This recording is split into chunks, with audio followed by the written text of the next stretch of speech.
Mark 16 verses 12 to 13 New International Version.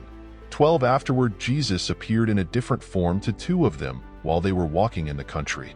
13 These returned and reported it to the rest, but they did not believe them either. Luke 24 verses 13 to 35 New International Version. On the road to Emmaus. 13 Now that same day 2 of them were going to a village called Emmaus, about 7 miles from Jerusalem. 14 They were talking with each other about everything that had happened. 15 As they talked and discussed these things with each other, Jesus himself came up and walked along with them. 16 But they were kept from recognizing him. 17 He asked them, "What are you discussing together as you walk along?" They stood still, their faces downcast. 18 One of them, named Clipchamp, asked him, "Are you the only one visiting Jerusalem who does not know the things that have happened there in these days?" 19 What things? He asked. "About Jesus of Nazareth," they replied. "He was a prophet, powerful in word and deed before God and all the people." 20 The chief priests and our rulers handed him over to be sentenced to death, and they crucified him. 21 But we had hoped that he was the one who was going to redeem Israel. And what is more, it is the third day since all this took place. 22 In addition, some of our women amazed us. They went to the tomb early this morning 23 but didn't find his body. They came and told us that they had seen a vision of angels who said he was alive. 24 Then some of our companions went to the tomb and found it just as the women had said, but they did not see Jesus.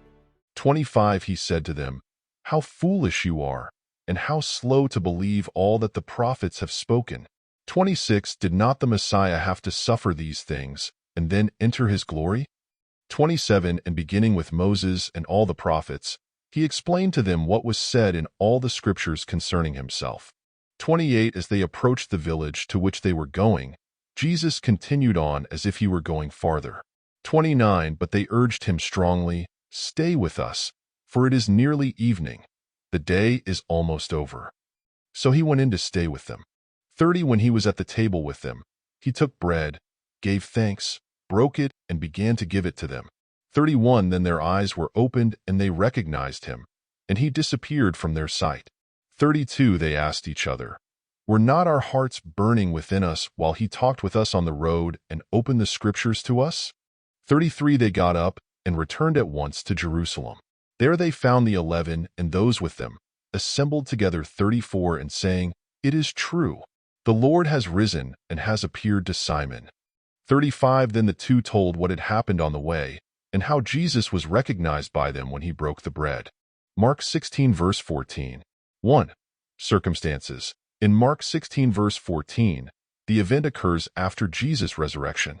The disciples are likely gathered together in Jerusalem, grappling with the news of Jesus' resurrection and the empty tomb.